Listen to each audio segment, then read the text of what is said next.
Marshall. Right, so we talked already about free radiation, Bremsstrahlung, electron cyclotron radiation. We talked a little bit about free bound or recombination radiation, and these are all relatively simple compared to the complexity of bound radiation, which is what we're going to be dealing with today and maybe for the next few classes.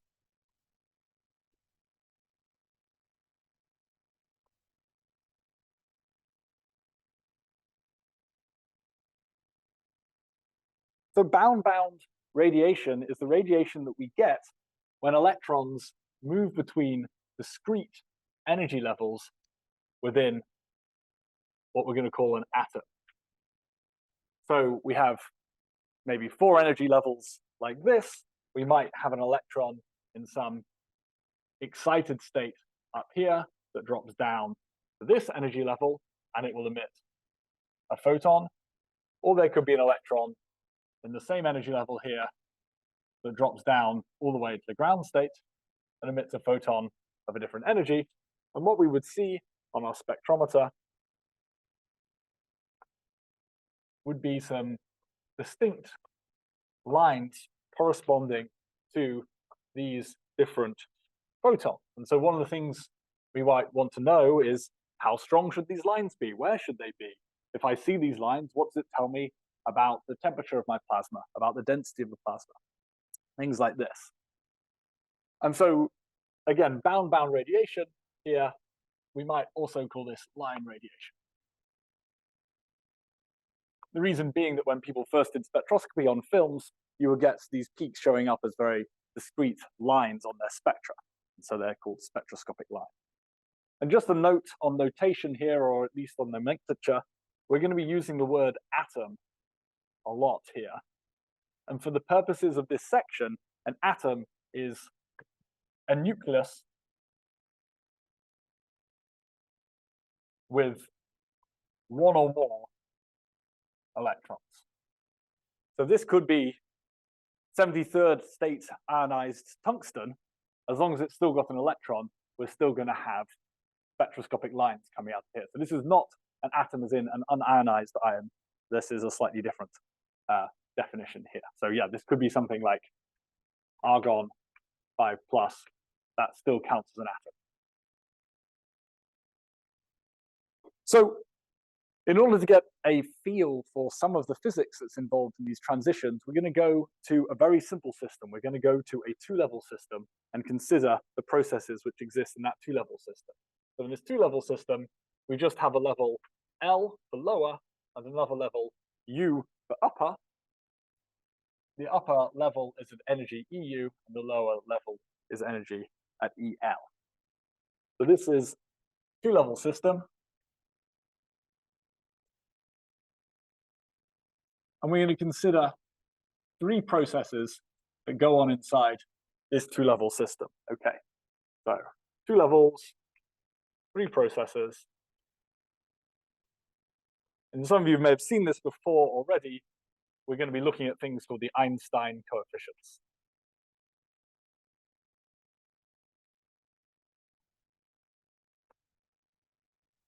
Can't be bothered to write out coefficients.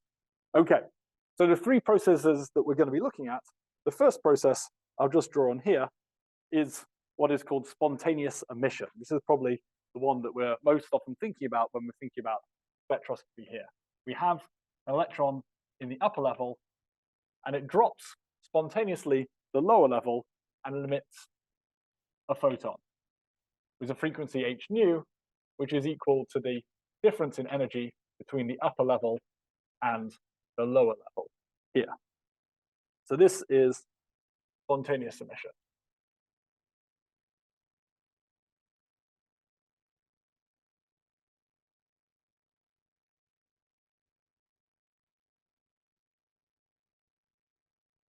Just want to note as an aside here that Hutchinson calls these levels I and J. This is his notation. And I've swapped it around because then you start writing like N subscript I for the number of states, but then we also use that for the ion density. And I found it confusing, and I just found it easier to think of them as the lower and upper states instead. Okay, And this process here has a rate which it occurs at, an Einstein coefficient that we call A subscript U subscript L. So this is the rate of spontaneous emission going from level U to level L. Of course, it's a two-level system, so that's the only spontaneous emission process we can have. But when we expand this to a multi-level system, we'll have A subscript some number subscript some other number, and that will be the spontaneous emission from one level to another level. Okay, if we have spontaneous emission, we should have a process which looks the exact opposite, and this is spontaneous absorption. We tend to drop the spontaneous bit and just call it absorption.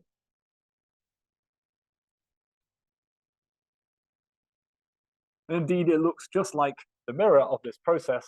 We have some electron in the ground state, some photon that happens to have exactly the right energy comes in, the electron is excited up, and the photon is absorbed here.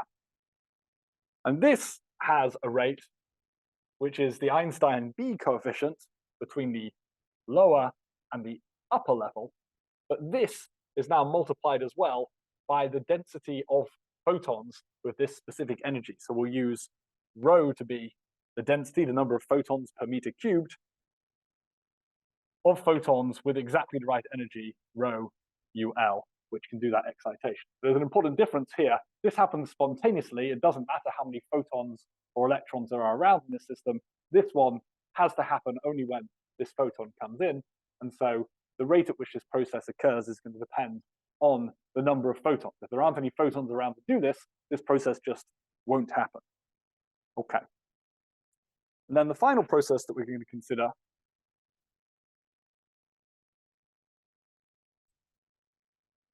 instead of spontaneous emission is stimulated emission.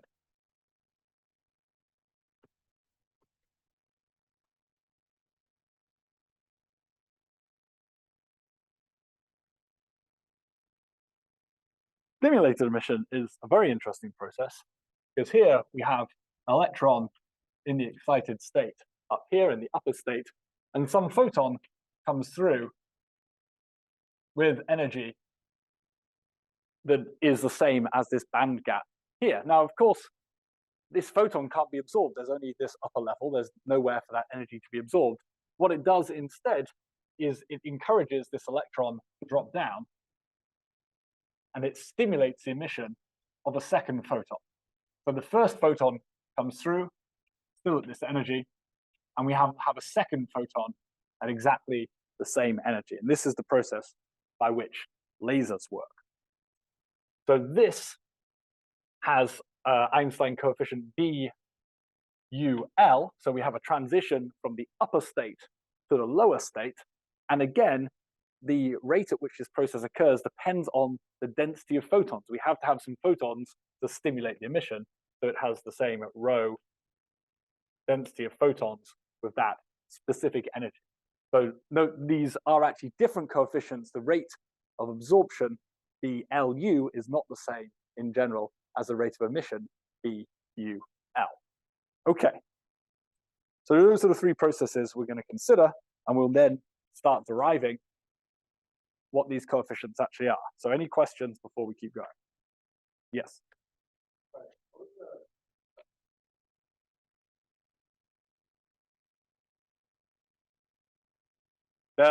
Basically, every subscript is going to be U and an L. Okay, so U, L here. So this mu UL is just to say it's a wave with energy which is equal the difference between the energy of the two levels here. So the total energy in this system is concerned. Yeah, I could write these as like uppercase L's and uppercase U's. Like that.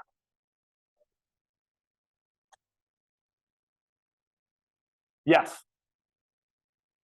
Yeah, so the important thing about stimulated emission is that you stimulate a photon with exactly the same energy, and in fact, the photon in the same mode of your cavity. So polarization and things like that are also the same. Oh. Yes.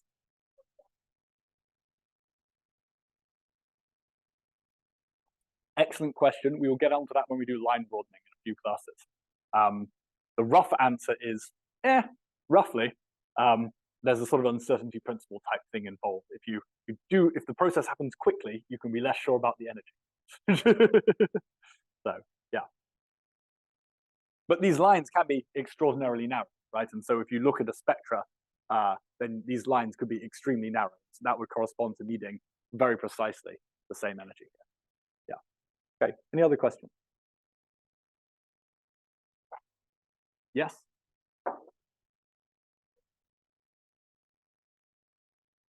Is what we're going to get onto. You're quite right. But no, you're right. They can't just all be random, because in steady state, they're going to have to match up. Otherwise, our system will be driven in one direction or the other. And so we are indeed, thank you for the transition, going to use thermodynamic arguments, which we did once before already, to match the emissivity and the absorption. So now we're going to use thermodynamics. And we're going to do that to link these coefficients AUL, BLU, and BUL. Okay.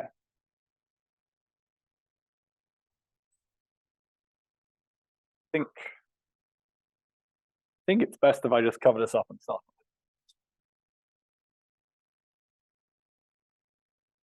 Okay, so one thing we want to be able to write down is the number of electrons in the upper state versus the number of electrons in the lower state here. And to do this, we're going to use a Boltzmann distribution for that. So this is a Boltzmann type argument where we say that the number of electrons in the upper state, imagine we have an ensemble of these two-level systems, non-interacting, a large number of them. On average, the number of these systems which are in the upper state is going to be proportional to the exponential of minus the energy of that upper state divided by temperature. And again, we're writing temperature in energy units like joules or EV. I folded the Boltzmann constant inside the T here, so I don't have to keep writing. This doesn't have any normalization on it, but for a two-level system, the normalization is very simple. We'll just divide n upper by n lower, and we will get exponential of minus E upper minus E lower upon temperature, like that. And you'll notice, of course, straight away that this quantity is just Planck's constant nu u L. There's a slight subtlety to this. If you have systems with degeneracy, so that there are multiple different ways the energy can be in these states, so it could be spin or something like that, then you have an extra factor due to the degeneracy out the front here.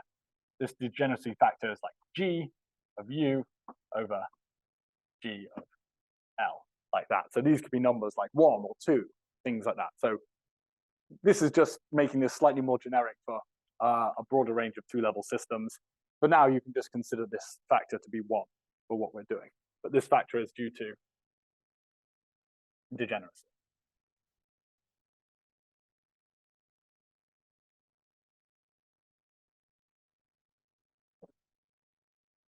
Then we also need to have an expression for the density of photons with a given frequency here. And here we're going to go back to our black body spectrum. And that density of photons is going to be the standard result 8 pi h nu cubed over c cubed 1 over the exponential of h nu on t minus 1. So this is for a system at temperature T. What is the density of photons with frequency nu, or what is the density of photons of energy h nu? And finally, we're going to use the thermodynamic argument that these systems should be in equilibrium.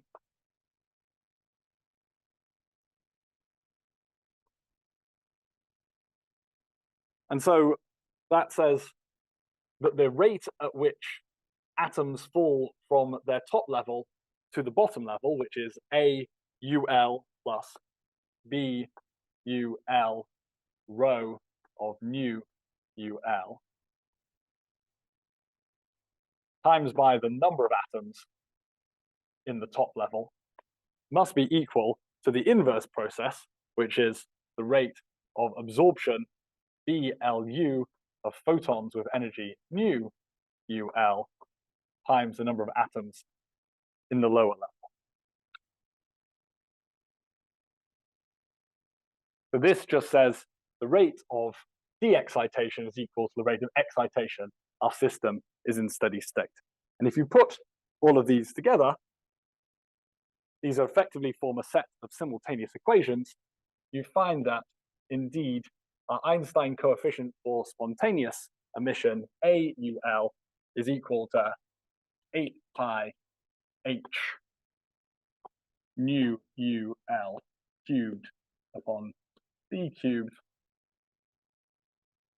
b u l, like this.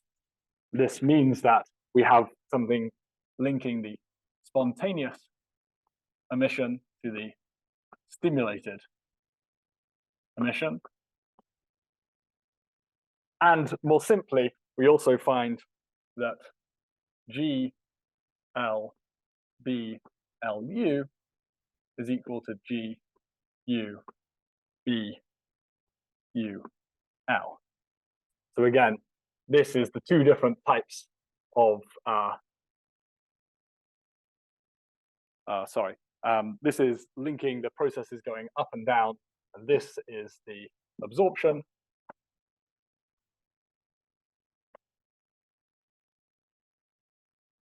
And this is stimulated emission.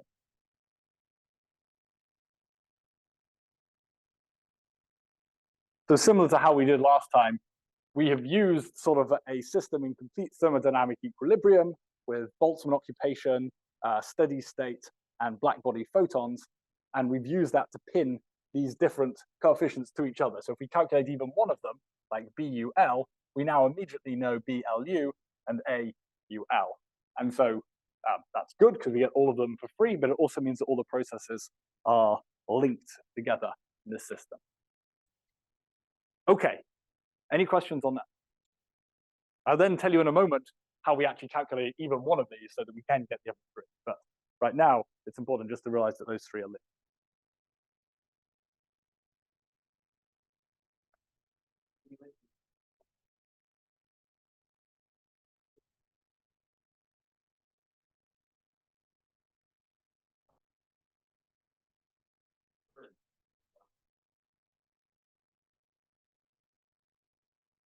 Well, so the cool thing is this has no material physics in. The relationship between these has no materials physics in it. This is related to lasers. For a laser, you need a 3 or a 4 level system because you have to pump the excited state, and then you have to have like a metal stable state halfway down.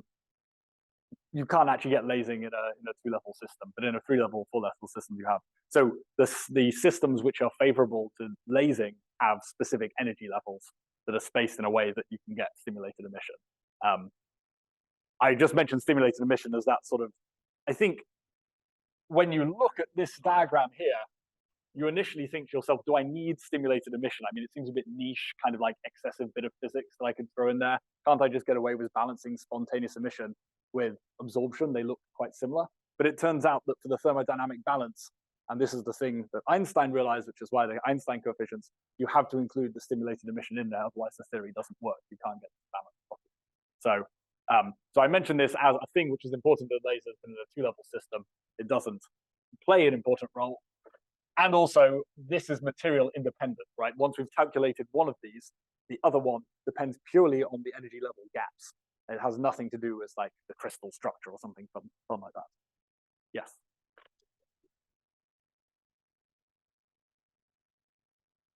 Any reason it isn't stimulated absorption, what would that look like?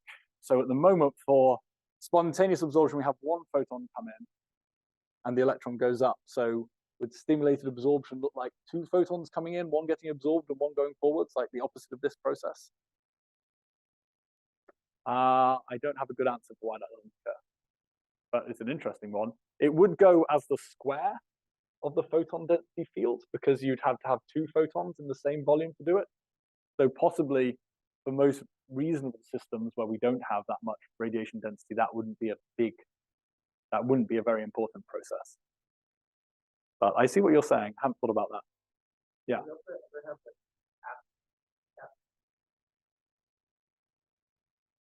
Not in this, because in order for that to happen, you need to have some ill-defined metastable level halfway up like this, but there has to be some level. It doesn't have to be exactly there because of the uncertainty. It could be like this or something like that, but it has to like vaguely possibly exist.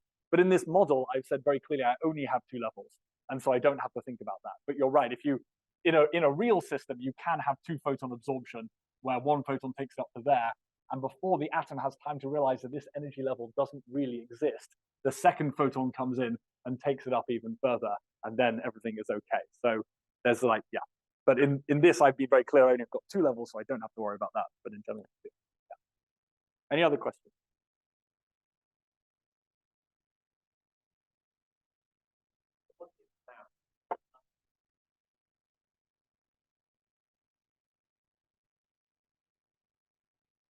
Yeah, so actually none of this is about ionization at this point. So these are just two levels within an atom. The number of electrons is conserved.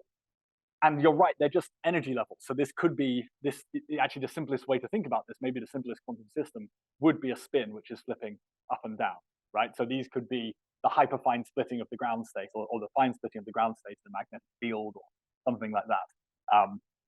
Yeah, so that's why this is quite generic. The way I'm thinking about it is about energy levels within an atom that isn't undergoing ionization, and we'll talk about all the ionization processes in a moment.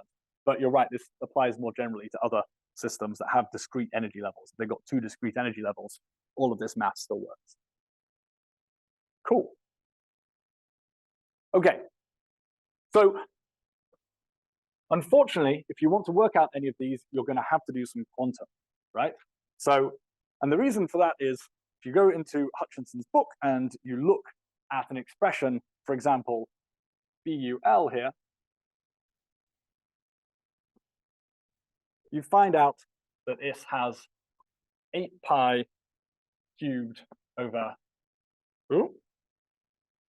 3 h squared 4 pi epsilon naught. Don't ask me where any of these factors come from. And this is times a quantity called SUL.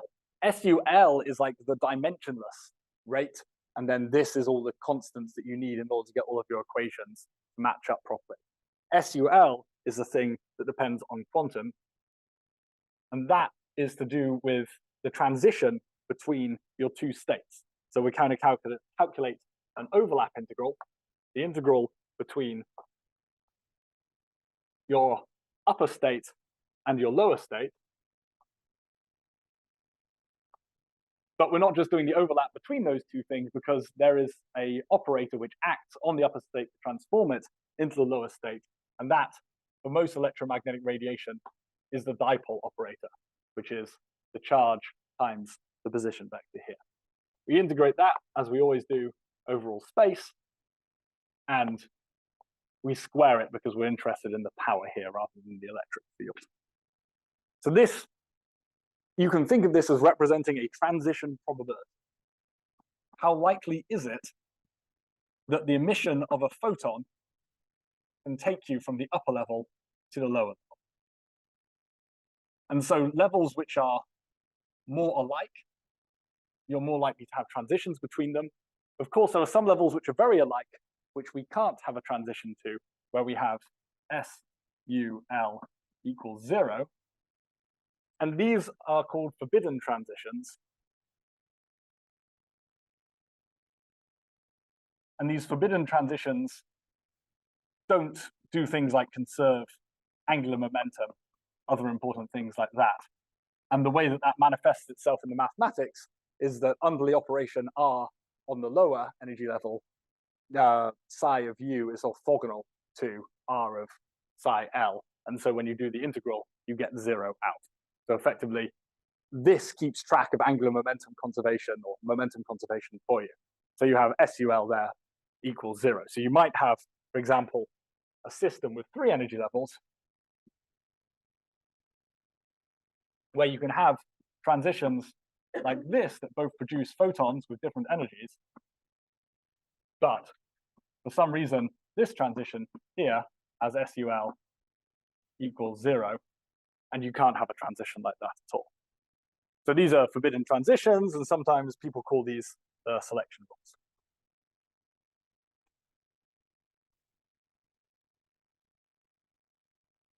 So if you've done any amount of like quantum physics for atomic physics, I think you'll probably have come across this before. If you haven't done a class on that before, I'm just trying to give you a very brief flavor of it.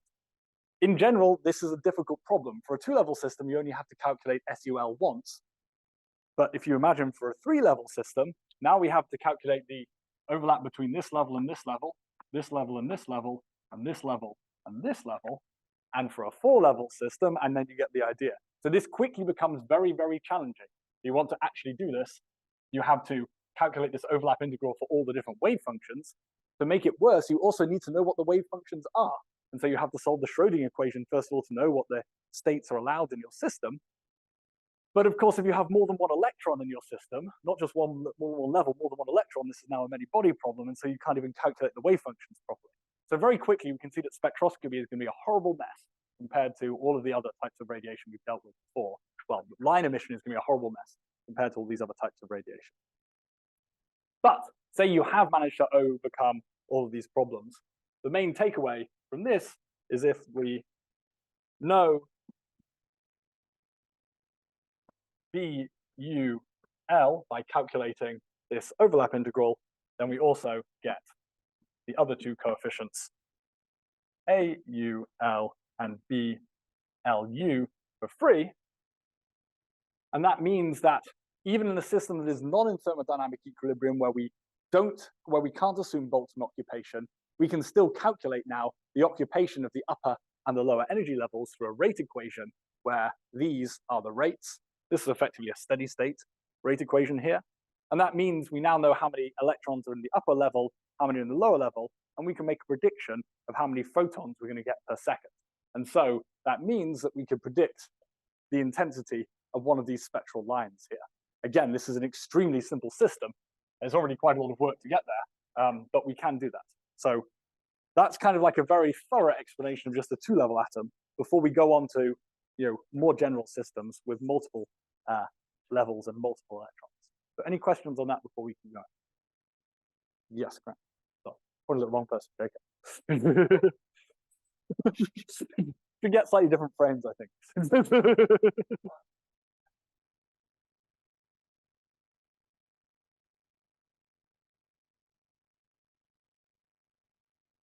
Yeah, so the question was like, do you have to do this every time, or is it tabulated somewhere? So the answer is, for someone may have already done the tabulation for you and made that available in what's called an atomic code.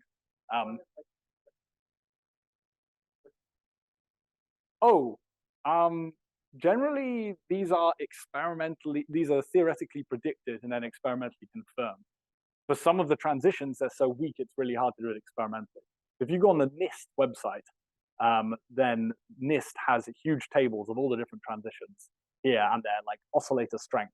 And sometimes they have a star next to them being like, this was theoretically predicted, or they have something else being like, no, this has actually been experimentally checked, or like, someone tried to check it, but we don't think it's a very good check. Because there are so many of these lines, it's impossible to check all of them. And of course, you can theoretically predict these for states of matter which are very hard to reach in a real plasma. So for like very, very hot, very, very dense plasmas made out of plutonium or something like that, we probably do actually have good measurements of that, but not unclassified ones. But so there are things that maybe it's hard to experimentally verify, but actually you can still theoretically.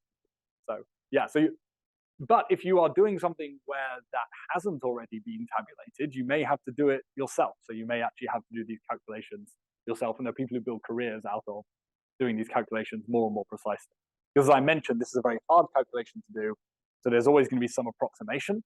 And so then it's like you could make your career out of doing a slightly better approximation than previously, and you'll get slightly better results. And that will be worthwhile to some people. Yeah. Do you have a question?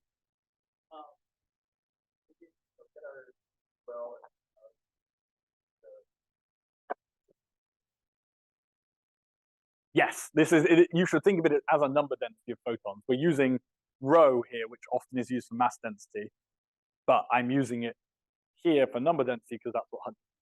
So yeah.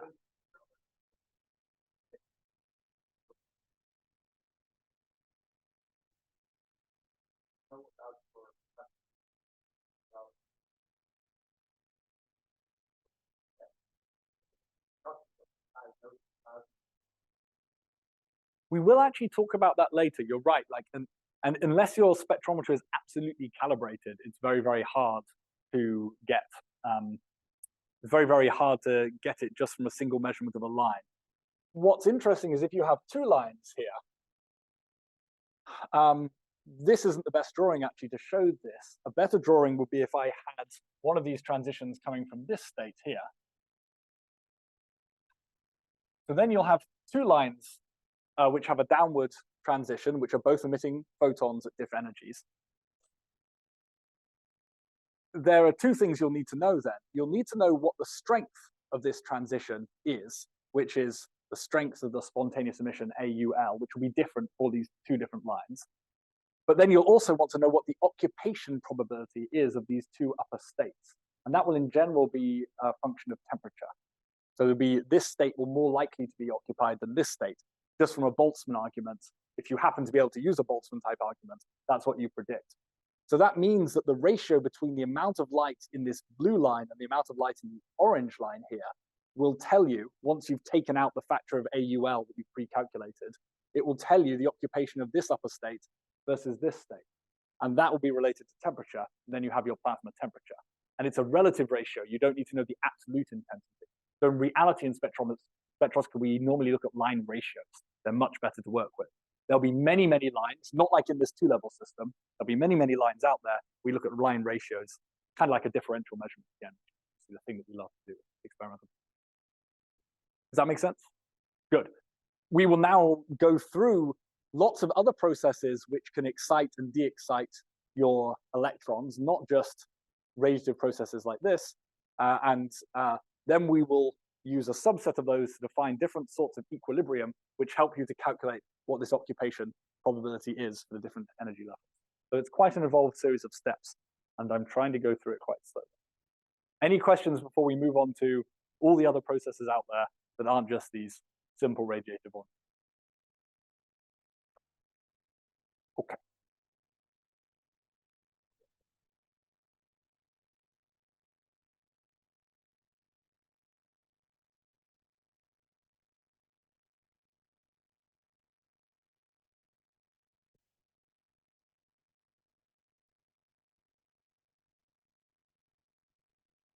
Okay.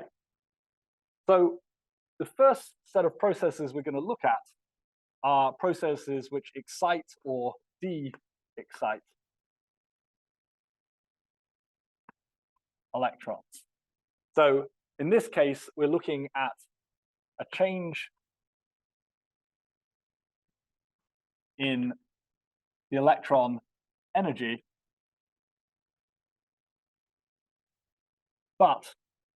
and the number of electrons is constant. So we are not dealing with ionization here. We're going to get onto ionization, recombination in a moment.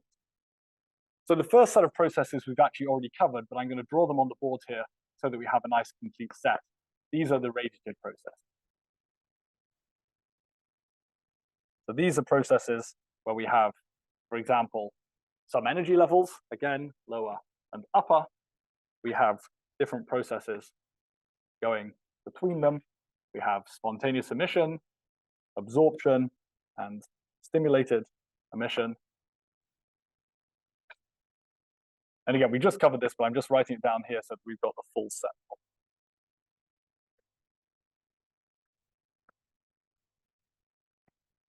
Spontaneous emission,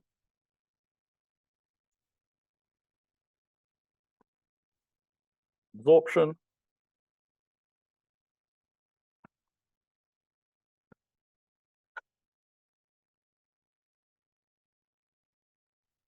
and stimulated emission.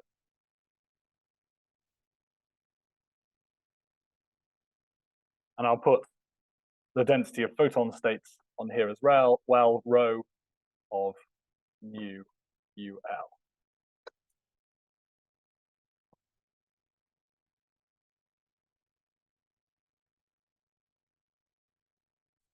Competing with these processes, or ongoing with these processes, a set of processes which are collisional. And in some cases, the collisional processes may dominate, and in other cases, the radiative processes will dominate. And we'll talk about those in a moment once we've got through this whole zoo. So the collisional processes, again, between the lower and the upper levels like this, are called things like this one here has a coefficient CLU, which is proportional to the density of electrons, because this happens when an electron comes nearby the atom. Maybe it's an electron which is a free electron, so it's up here at some high energy. It interacts with the electric field of the ion and then, or the atom, and flies off, but that interaction with the electric field promotes an electron from a lower energy level to a higher energy level, taking some energy from the free electron here. And this process is called electron impact ionization. So I'm just going to write that as E minus impact, not ionization, excitation. Excitation.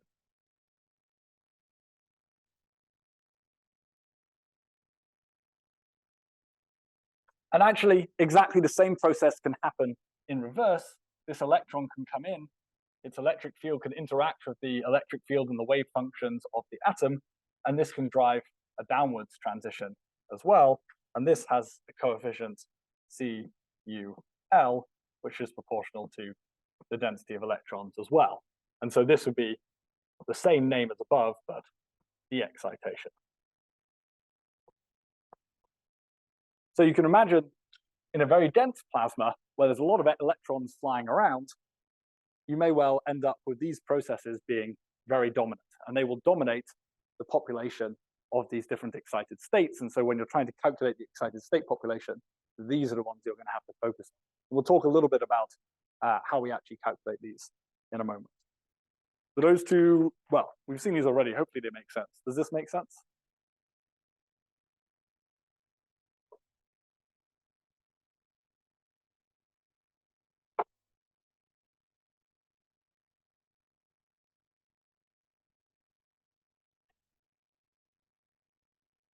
Okay. These were the excitation and the de-excitation. Now we're going to have processes that actually change the number of electrons. So these are ionization. And we don't tend to call it deionization, we call it recombination instead.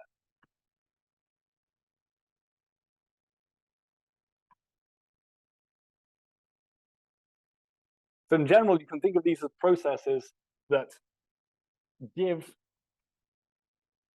an electron enough energy to be free, so delta E, and that makes it free, or they absorb free electron's energy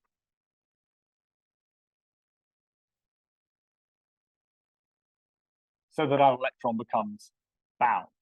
So that first process is an ionization process where we lose an electron from our atom, and the second one is a recombination process where we gain an electron onto our atom. So I'm going to draw this as one long sort of Bayer tapestry of various different processes here. This is the lower energy level, and this is now the ionization energy level I. And I'm going to shade the region above here, because if an electron is in this region, it's now a free electron.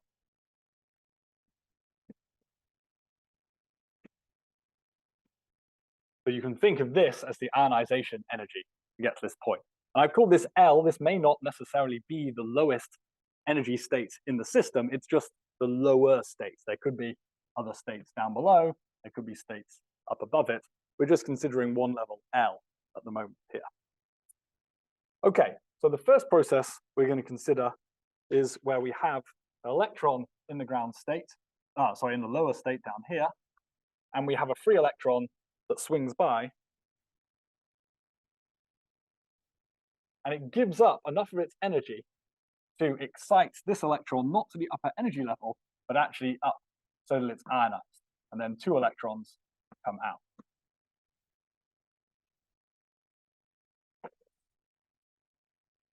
And this, we give a coefficient CLI, and we give it a superscript CI here, and that is for collisional ionization, and we call this electron impact ionization.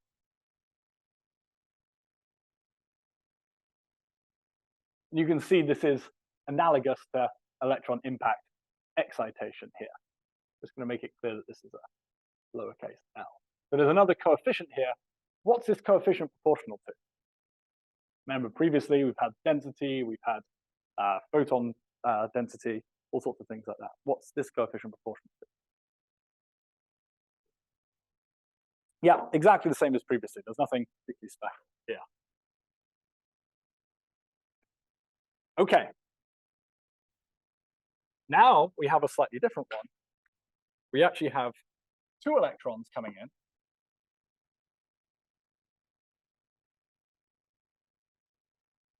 As they get close to the atom, one of the electrons runs off with a load of energy, and the other electron has lost so much energy to the first one that it drops down into this energy state here.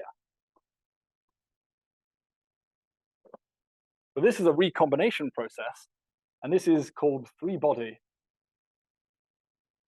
recombination.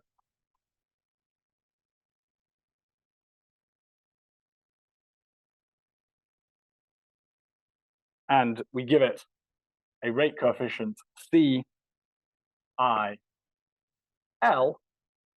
and a superscript 3-body recombination. What is this proportional to?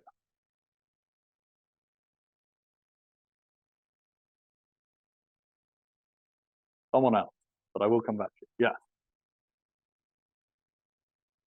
Where are the neutrals in this? Why didn't the atoms come in here in that case? It's a good point. In fact, all of these are proportional to the atom density as well. I just left it off because every single one of these is proportional to the atom density. So we don't need to do that. Yeah. Why is that?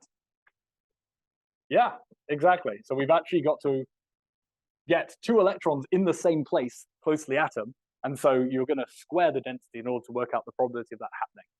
So this 3-body recombination can be a really important process in dense plasmas. It's actually particularly important in dense cold plasmas. So plasmas with very low ionization tend to have dominant 3-body recombination here. Okay, the next one is also quite odd. We imagine that there's some intermediate energy level like this, in which there are 2 electrons.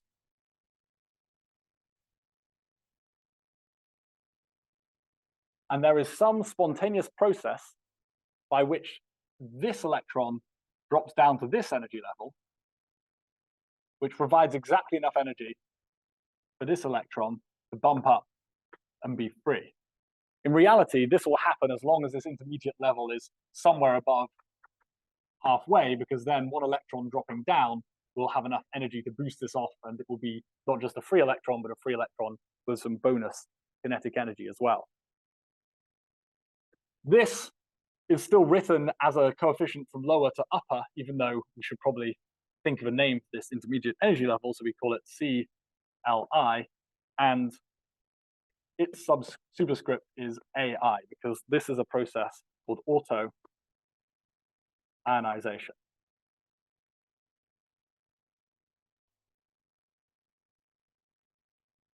Does this have any dependence on the electron density? I saw a shaking head. It doesn't have any dependence on the electron density. We don't require any free electrons to do this. This is something the atom has just decided to do by itself. Of course, for this to happen, there has to be an unoccupied lower energy state. So this has to be some sort of excited atom, right? So some process like electron impact excitation has moved an electron from the lower level to this intermediate level here, leaving a state for this electron to fall back into. So this can't just happen in like, us. We're not going to suddenly start emitting electrons by auto-ionization, because in general, most of our electrons, if we're well behaved, stay in their ground state, okay? But if in a plasma, where these processes are happening, we very well may have a hole in a lower energy level, which allows this process to happen. Pretty cool.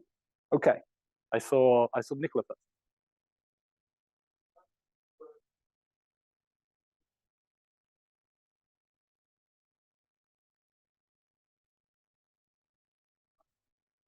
Yeah, so basically it needs to be more than halfway.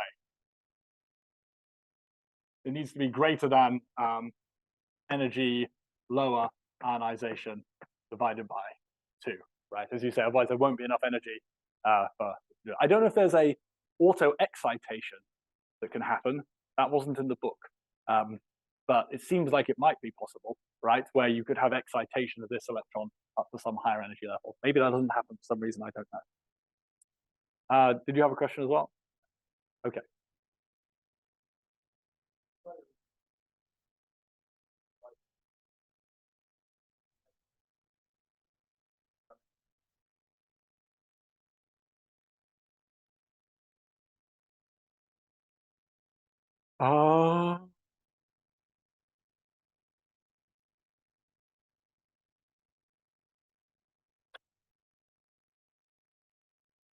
Yeah, we're coming to that. That's a question I'm about to ask in a moment. You're absolutely right. That can still happen, but it's subtly different from these 4. I'm up to the 4th process in a way which I think is informative. And then we will go on and cover what you're talking about. Yes. Any other questions on this before I do the 4th process? Okay. You may have noticed there's a sort of symmetry to these processes so far. And so this is the symmetric sort of partner of this process. This is where we have some intermediate energy level. We have an electron drop down out of the unbound states, and this spontaneously promotes an electron to this intermediate state here.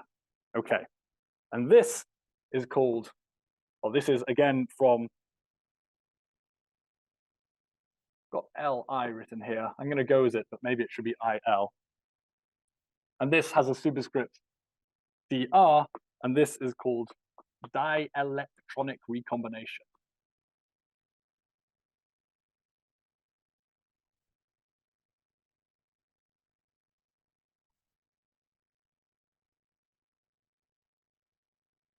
What is it proportional to?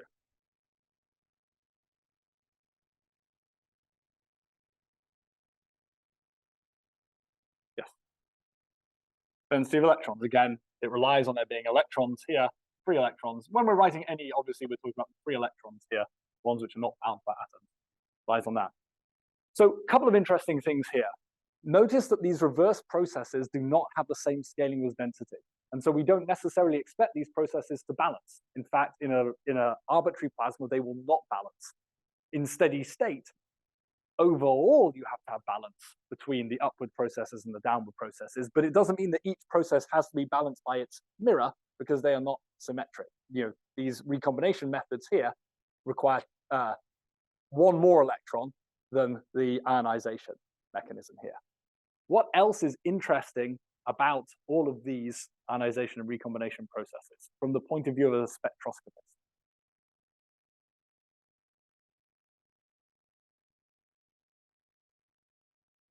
How would yeah, go on. They are non-radiative.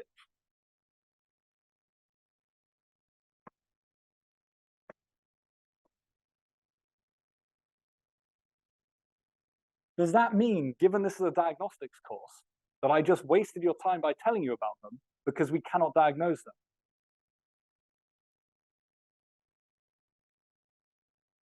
them? I wasted your time. Okay. Any other votes for wasting your time? I've been known to do it before. Yeah.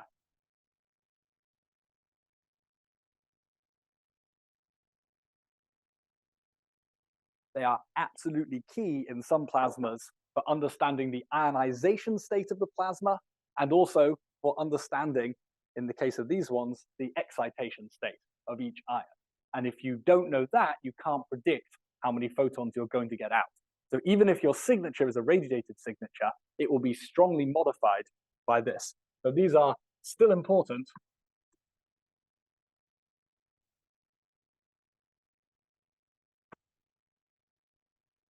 for the population.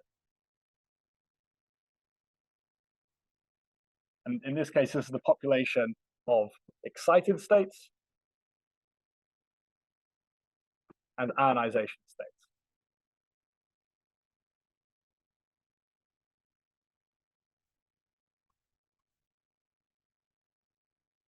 I definitely ran out of room. That says states. Okay, cool. Any questions on these before we go on to some radiative ones that we can directly use and are also? Yes.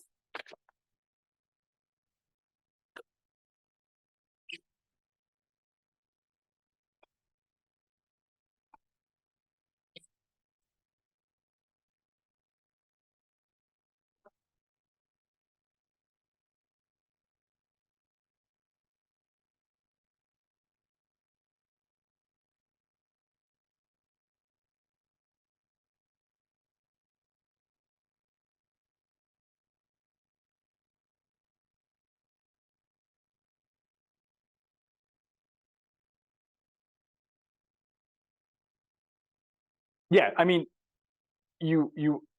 what I did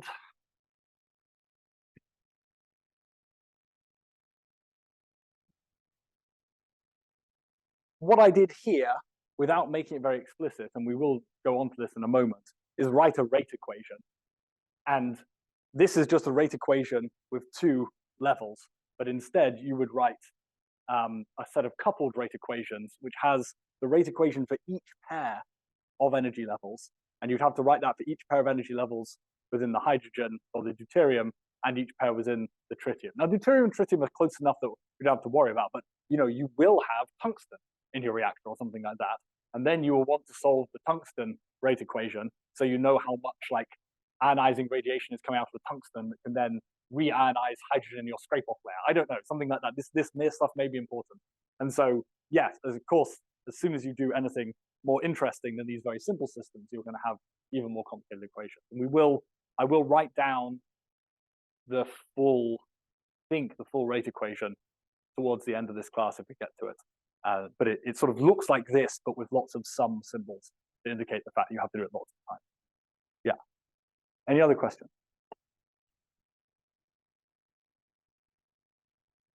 Okay. Right, now we're getting on to processes that I think Grant was asking about.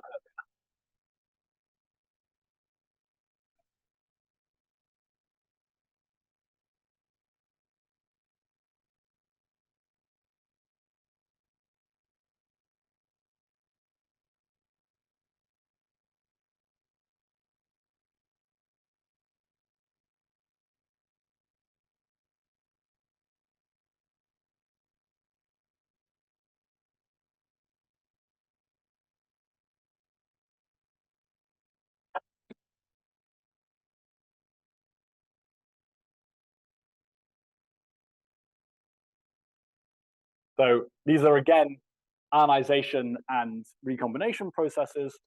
So again, I have this shaded region with 3 electrons in it.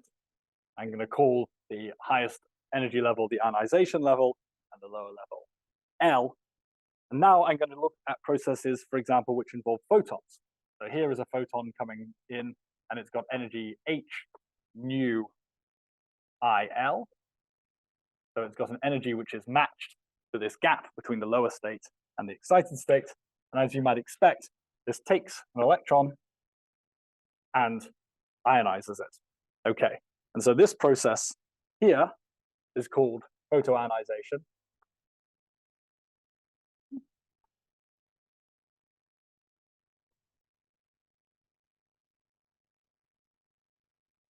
It has a rate coefficient C lower to ionized state, it has a superscript Pi. And what is it proportional to?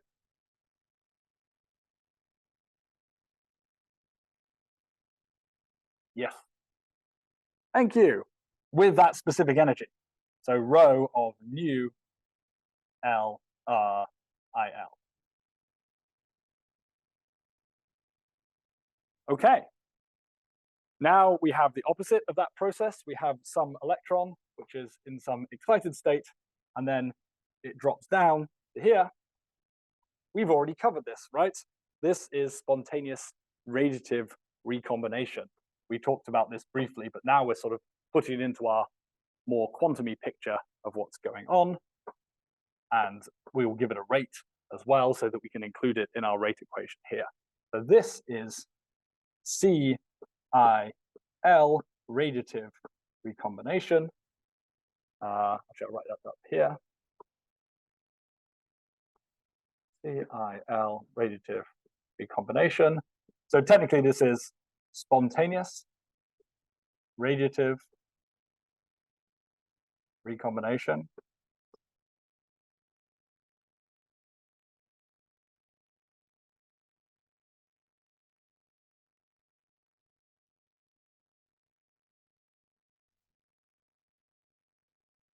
What's this proportional to? Thank you. Note again, big asymmetry between these two processes which look like mirrors of each other. One of them depends on the photon density, one of them depends on the electron density. There's no good reason to believe that these two processes balance each other. Okay, the final process is, again, you can see these, if you want to, as the ionization recombination analogs of the excitation and de-excitation processes. And indeed, we do have a process where we come in with a photon with energy HIL, we have an electron drop down, and then we get two photons out here, H nu IL. This is stimulated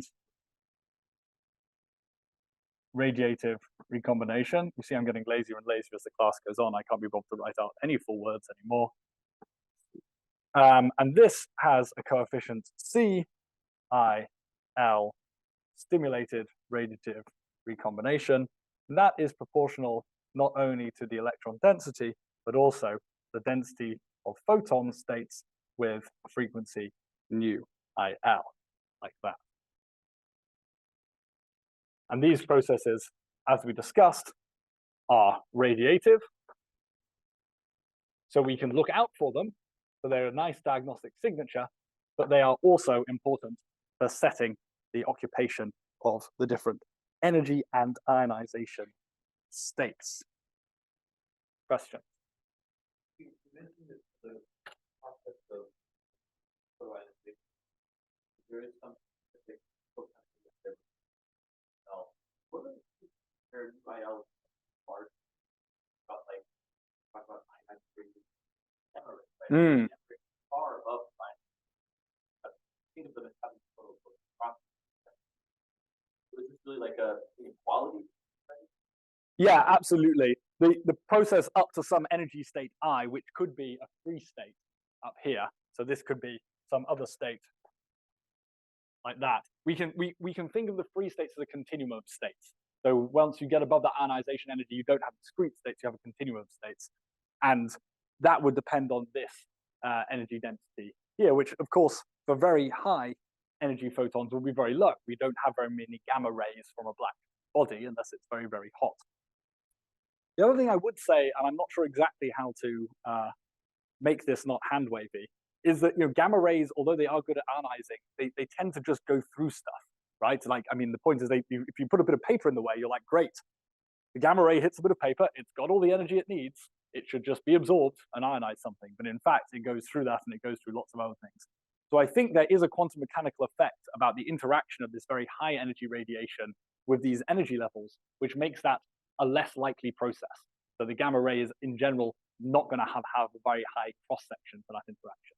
But I don't know how to take that hand-wavy like argument and turn it into something mathematical. Yeah.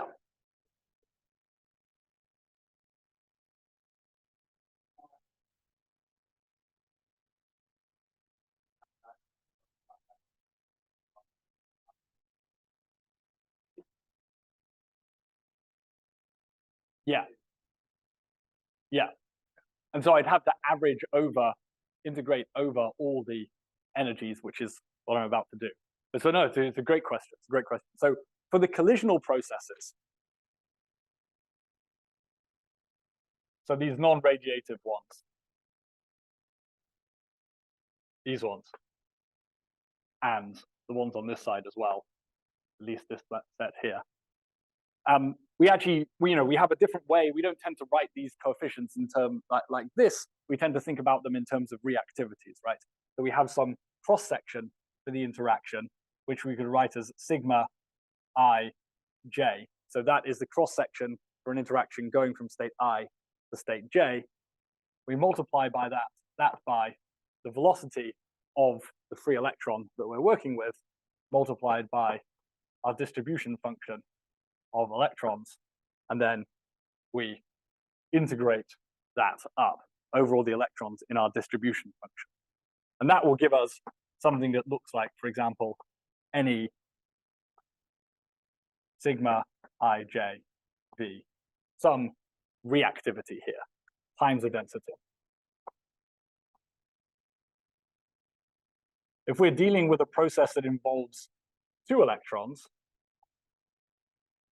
like free body recombination, we'd actually have to put the distribution function in twice and integrate over the interactions between like particles going from velocity distribution 1 at v1 and particles going from distribution 2 at v2. So you don't just square this, you actually have to integrate and then do a double integral over these 2 distributions.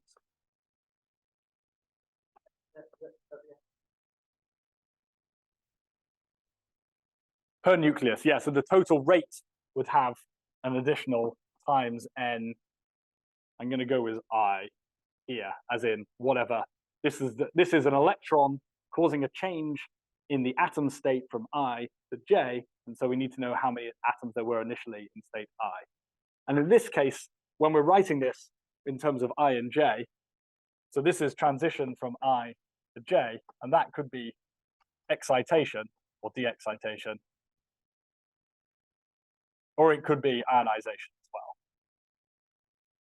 The reaction rates, the reactivities have the same form as that, so you'll still end up with something like that. Okay, and so then we're now in a position to write down our full balance. So we can say the change in particles, atoms in state I, so this, for example, is an excited state, or it could be an ionization state, with respect to time, is going to be equal to the sum over states not equal to I, states J not equal to I, because if we have a transition from state I to state I, we don't change the number of particles in state I, so we don't want to double count. This is going to be the number of particles in I, the spontaneous emission process from I to J, minus the number of particles in J, the spontaneous emission from some other J to I. These coefficients may be 0 if spontaneous emission is forbidden. For example, if spontaneous emission would involve going up an energy level. So in this case, we're looking at spontaneous emission from I downwards and from a different J back upwards here. So this is I, this is I like that. Then we would also have a term that's to do with our absorption and stimulated emission. So that is Ni Bij minus Nj Bj. I, density of photons with energy or with frequency Ij, like that. So that covers these processes as well. Then we have the 2 body processes, which are these collisions, impact ionization, auto-ionization, this sort of thing. Actually, Photonization is not a two-body one. Okay, we'll get back to that. Where we're going to have the density of electrons now, the density of ions in state I, and then this sigma ij v that we just derived, or at least hand-waved into existence up here. And that's also going to be balanced by the opposite process driving the system in the opposite direction. So sigma ji instead of sigma ij, that should be times v. So these processes are two-body. These processes on the top line here are one-body, maybe plus one photon, but that doesn't count. And then we have the three-body processes at the end here. Ne squared and I sigma ij v. And the meaning of the angle brackets here is actually an average over both the distribution functions, or at least over the distribution function with itself. And then, of course, there'll be the opposite process here, Ne squared Nj. Is there an opposite process?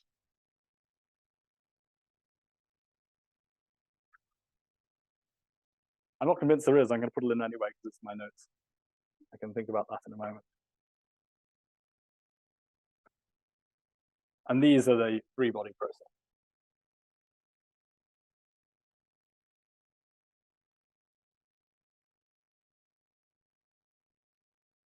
Now, in general, we allow ourselves a small simplification, and we tend to look for plasmas in steady state. And that steady state doesn't have to be an absolute steady state. It can be on some time scale of interest. The plasma does not change its occupation state very much. And so this is a reasonable approximation, quasi-steady state.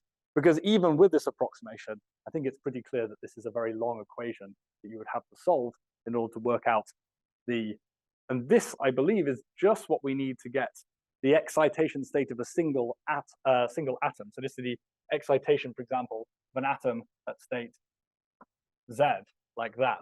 We'd have to have another coupled equation, which would tell us whether we're going from Ni of Z to Ni of Z plus 1 or Ni of Z minus 1. So that'll be our ionization balance equation as well. And you have to couple all of those equations together. And this is where I start thinking that I've mixed up the excited states and the ionization states, because if I'm talking about excited states, I don't have these three-body processes. So it's a bit of a mess. Okay, but my general point is there's a very, very large number of equations. What we will do in the next lecture is we will work out some types of equilibrium where some of these processes are unimportant, and therefore we drop them. And that simplification allows us to make a calculation of the occupation states in a much simpler way that is actually tractable.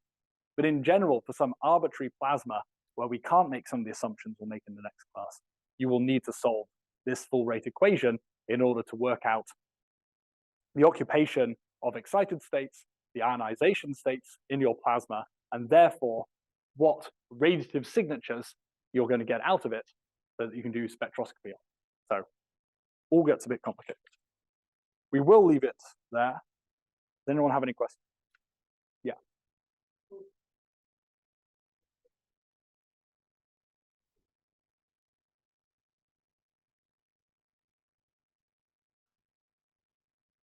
Yeah. Ooh. Yeah, thank you. That's great. Good point. You were paying attention. Very good. Fixed it. Yeah.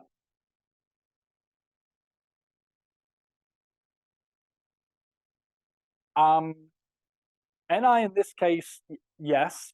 I would prefer to think of it as atoms in a certain electronic configuration. Okay, so imagine you've got two electrons here. They're indistinguishable, so it doesn't really matter what state the electrons are in as long as the configurations are indistinguishable. Yeah. So this is an atom in some state which has some energy, and so for example, in a 3-level system with 2 electrons, this would be your ground state, and this would be another state, but because we're not tracking which electron is which, this would be an identical state. So this would actually be like a degeneracy when we're talking about that G factor before. These 2 states would be degenerate here.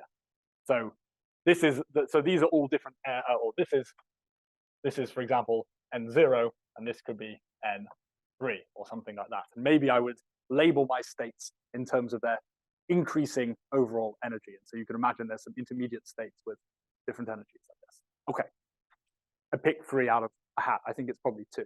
Anyway, yeah, Nicola. Which one?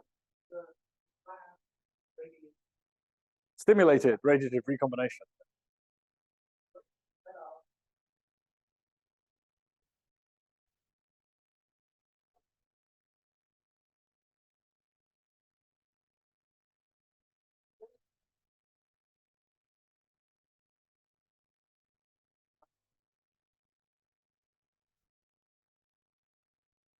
This process is possible for any of those, but it doesn't, there's a proportionality here, but there'll be a constant that depends on quantum in front of it. And I would have thought for very high energy electrons, this is not going to be a very significant process. So,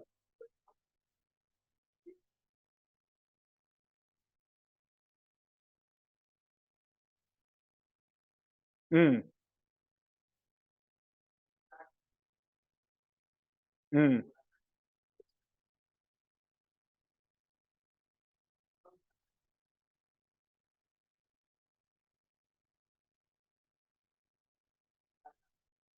mm.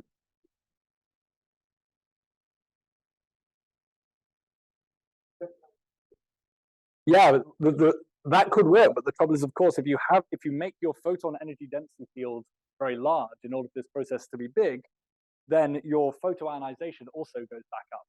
And so if you have a radiation-dominated plasma like that, it will still come to some equilibrium, and that equilibrium will not be everything in the ground state. It will be something different. And we'll talk about that sort of, but yes, I don't know anyone who's done this in the lab, like just pumping in photons and somehow reducing the total energy of the system and getting light out. I think it's just one process that takes place with all of the others. So you're unlikely to be able to engineer a plasma that is dominated by this. Do any of the other ones have a proportionality to both electron density and photon density? No. So there is a scope here for making a very dense, very photon-dominated plasma, where you could imagine that this coefficient could be larger than any of the others.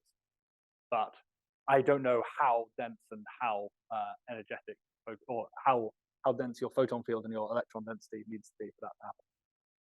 Cool question.